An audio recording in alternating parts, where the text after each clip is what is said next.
Hello, and welcome to Gunfighter Life, the podcast where we talk about guns, gunfighting, tactics, philosophy, technique, the right way, with Almighty God at the center, Judeo Christian values, and real world first hand experience.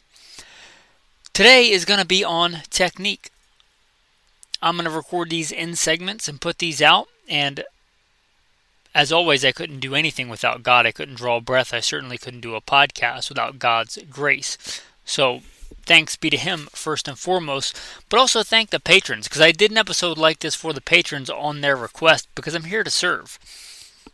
I honestly didn't think it was going to be very good, but I got some really good feedback from it, so I guess I was wrong on that. I didn't think me talking about shooting technique in an audio format was going to be very beneficial, but I got some really good feedback, and again, I'm here to serve. So if I can convey in an audio format decent shooting technique that you guys can listen to when you're practicing, when you're dry firing, when you're on the range, then I should probably do that. So I'm going to knock this out in segments. That's the plan, God willing.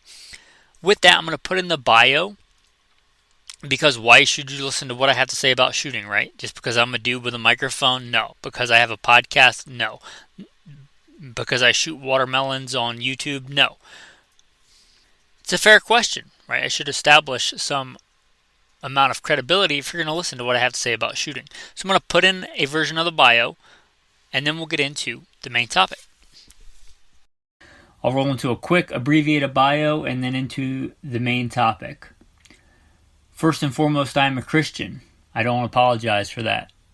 God is number one in my life. I grew up hunting and fishing in the backwoods of the southeastern United States at a very early age. Some of my earliest memories are with firearms. I joined the Marine Corps at 17, did a couple of combat tours in Iraq. By God's grace, He got me through that safely.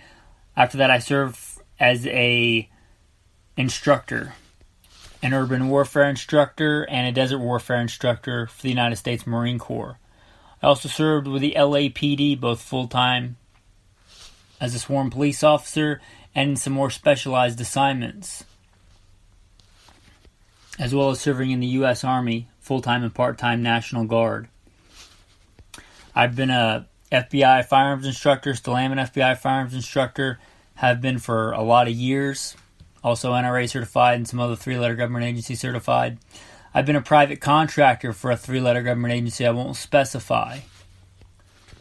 I've been the commander of a tactical team in a large metropolitan area. By God's grace, He got me through all that in one piece, not because I'm better, but because He chose to have grace and mercy on me. I've been a professional hunter and guide. Professionally hunted things like buffalo and elk. Not many people today can say they've done that, but I'm blessed to be able to say that I have. I've hunted everything from white-tailed deer on the East Coast to mule deer on the West Coast to gray squirrel on the East Coast to prairie dog on the West Coast, and elk and bear and wolf, and slain all manner of beast. A state rifle and pistol champion a few times over in a few different disciplines. Enough about me, guys. Blessed be the Lord my rock, who trains my hands for war and fingers for battle. Let's get into today's topic. Okay, stance. I'm going to talk a little bit about certain things on the stance. I'm going to talk about overarching philosophy behind why at some point. But let's do this here. Let's put ourselves into... Now let's dive into what I'm going to call a series on modern gunfighting fundamentals. Now you may be familiar with the classic gunfighter or the classic marksmanship fundamentals. Stance, grip, sight alignment, sight picture, trigger control, breath control, and follow through. I still know those. I learned those a long time ago, but I think there is a different emphasis with today's modern firearms. So that's where we're going to kind of tweak this to a more modern applicable philosophy. With that, we are going to start with stance. Stance. One overarching philosophy for stance is you want to be well balanced while having your potential momentum forward. What I mean by that is you should be comfortable, but you should not be neutral. Like if you were just standing neutral, it's probably the most comfortable. But if I told you, when I say you're going to sprint to the nearest wall, bush, fence line, on your mark, get set, like that anticipation of you leaning forward, you getting forward, that is the feeling you should get in this modern gunfighting stance. Also, probably have one of your, and this is not set in stone, some people shoot exactly in an isosceles. And I've tried that technique, and I've used that technique, and I can teach that technique, and I can shoot in it. I generally don't, and most people generally don't shoot in a true isosceles, meaning both feet exactly square to the target. A general rule of thumb is to have your shooting foot, so if I'm right-handed, right eye dominant, shooting in the classical right-handed gun in my right hand stance, whether handgun or rifle, one foot is going to be slightly back. And a general rule of thumb is going to be about halfway back. So the toe of my right foot is going to bisect about halfway between my left foot. And that's not a hard set in stone. Your body type, you may want it a little bit further back. You may want it only an inch or two back. You may want it completely square. But usually people put that foot a little bit farther back. And this is going to also depend on your natural point of aim, which we'll get to later. But for now, let's just say we're starting with that foot about halfway back. Now here's what I like to say. Stand up in that good, when I'm teaching a new shooter, which I was blessed to do earlier this week, somebody that had never shot before. Stand up in a good neutral stance with the feet like that. So you're nice and comfortable. Now, lean forward at the waist. Lean forward until it feels like if you don't do anything, you're going to fall flat on your face. Lean forward at the waist until it feels like if you don't do anything, you're going to fall flat on your face. Now slightly bend your knees.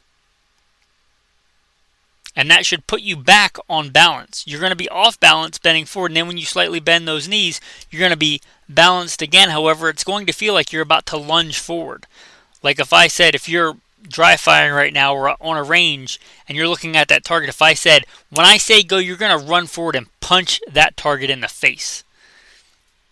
That same kind of go forward stance, the same kind of stance you have when you're boxing, when you're fighting, that's how it should feel. Like you're about to lunge forward, like you're just coiled, like a spring, full of potential energy, like a rattlesnake ready to strike. You have that store of energy and you're just ready to release it forward. Now, pause. This is for 99% of the time. There are some drills, obviously, where you don't want this. Like if I say you're about to do a knife drill where you're going to draw and move backwards, okay, your momentum should probably be in a different place. But for most things, you're mostly going to be moving forward and or leaning forward with that forward momentum because guess what? Physics.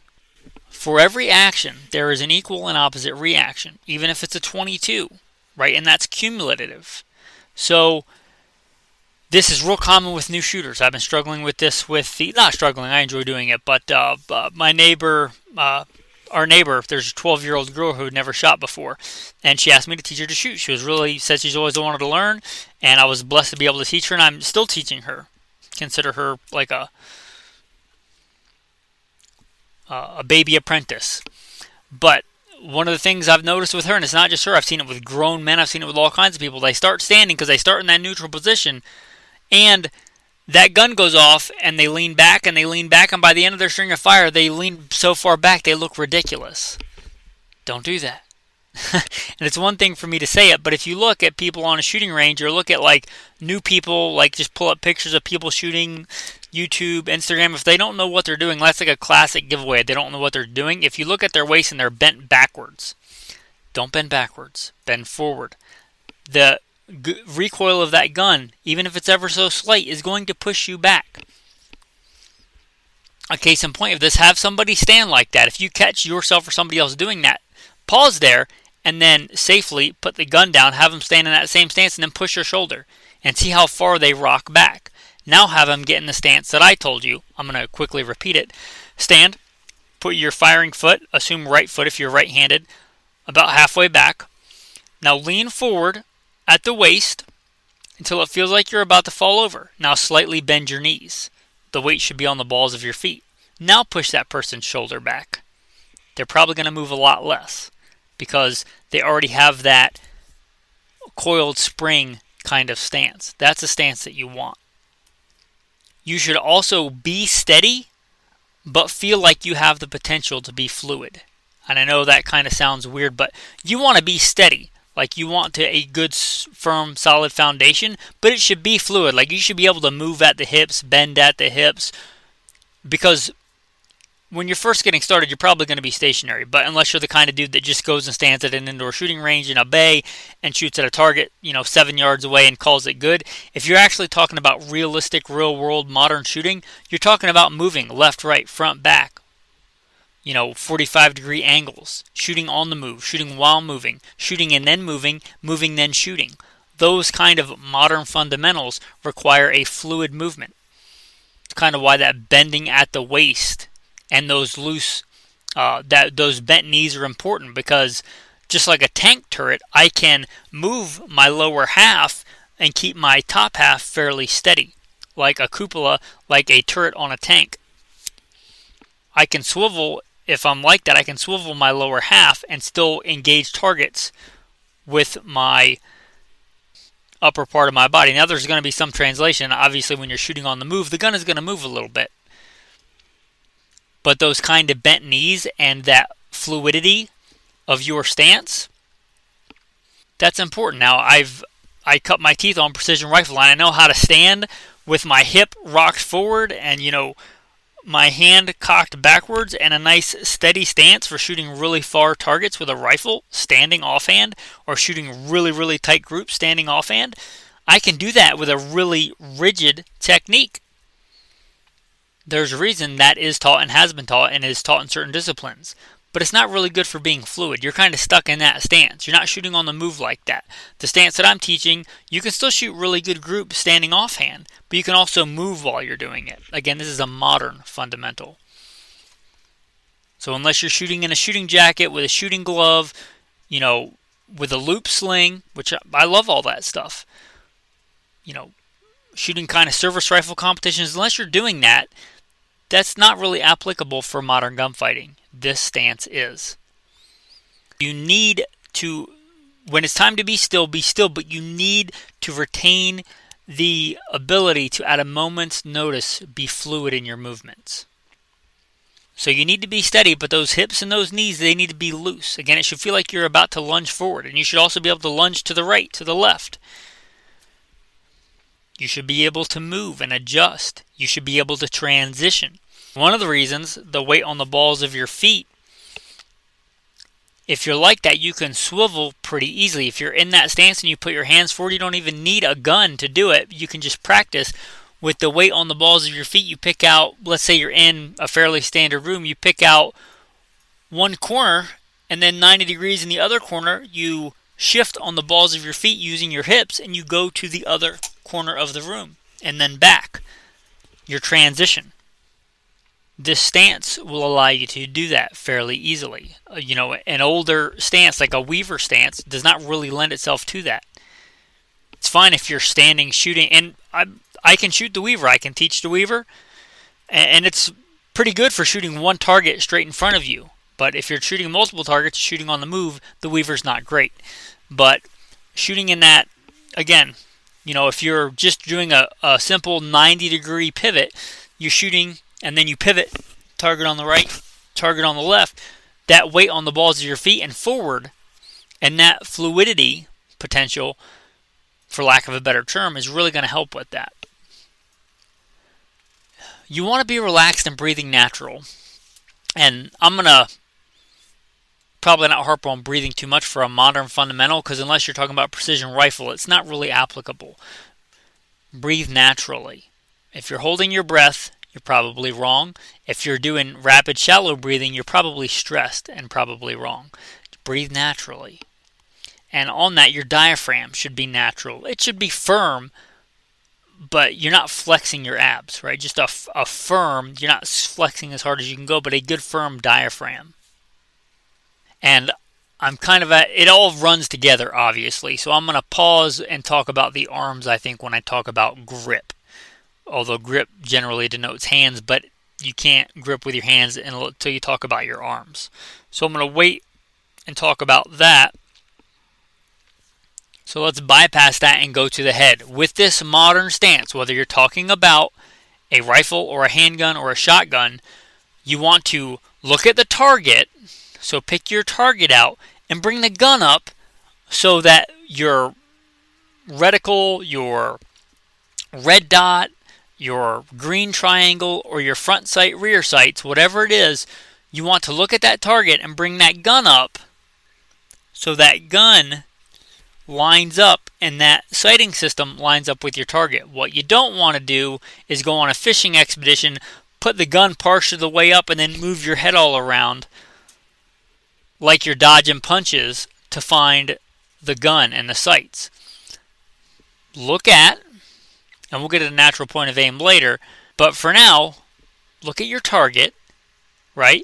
And then bring the gun up, whether it's a long gun or a handgun, bring the gun up to where your head is. Don't be moving your head all around. And we'll talk about this later, but don't close one eye. We're talking about modern gunfighting. Don't get rid of 40% of your peripheral vision. And even in precision shooting, I was taught, keep your eyes open. One eye shut is not a natural thing. It leads to fatigue. It also leads to flinching. It also takes away your peripheral vision. So if you have hitherto shot with one eye closed, stop. Just stop. Even if you're cross-eye dominant, which we'll probably get to later, stop. Stop doing that. I'm not ever going to say that you're wrong, but unless there's a very specific circumstance, if you're shooting with one eye closed, don't do that. We're talking about modern gunfighting. Why are you going to get rid of half of your peripheral vision in a gunfight or in hunting or in any kind of real-world scenario? Do you walk around with one eye closed all the time? No. Probably don't shoot with one eye closed. Anyway, keep both eyes open and I don't care if you're using a magnified optic, you can learn to do it. Both eyes open, head natural position, head up, eyes open, and bring the gun up in that natural stance. Weight on the balls of your feet. Bring the gun up to where the target is so that it lines up. Natural, firm, but relaxed, forward momentum stance. And I think that will conclude this installment of Modern Gunfighting Technique. Call it Volume 1. If you got, some value out of this, hopefully you found this as valuable as a box of ammo or the next widget you're going to buy on Amazon and a decent chance you're going to forget about it in a year. If you got any value out of this, consider supporting and becoming a patron.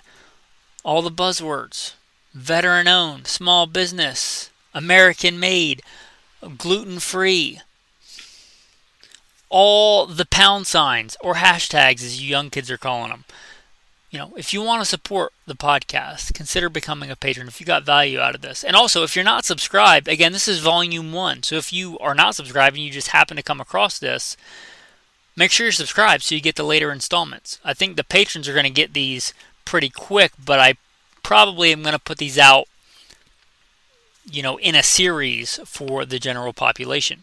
And patrons get a lot of cool insider-only content. Again, they got an episode dealing with a lot more of the fundamentals than just this a long time ago. They get a lot of insider-only content that just you're not going to get if you're not a patron. So I'm not telling you to live in FOMO, but you are missing out on some good content if you're not a patron. So if you feel like becoming a patron, if you want to become a patron and support the podcast, consider doing so. All right, with that, enough of that. Your tactical tip of the day: don't eat yellow snow. No, I'm just kidding. That's not your tactical tip of the day, but it's a good one. We talked a lot about more tactical stuff today, although this is the same stance I use for many other things, hunting and everything else. But let's talk about hunting. And since we already talked about urine, let's talk about it again. Tracking, spot and stalk hunting and tracking is something that I really like to do. And one of the ways you might be able to tell, if you're talking about an ungulate, a deer, an elk, mule deer, whitetail deer, whatever, or an elk, if it's a male or female, depending on tracks, is in general, think about this in anatomy, a female will urinate straight down between the back legs. A male will urinate forward of the back legs. Makes sense, right? But if you never thought about it, you may not know that. Good tactical tip there for you. Tactical verse of the day. How's this for a tactical verse? Deuteronomy chapter 3. You must not fear them, for the Lord your God himself fights for you. Whew. I don't think I need to say anything on that. You must not fear them, for the Lord your God himself fights for you. Thanks, and have a blessed day.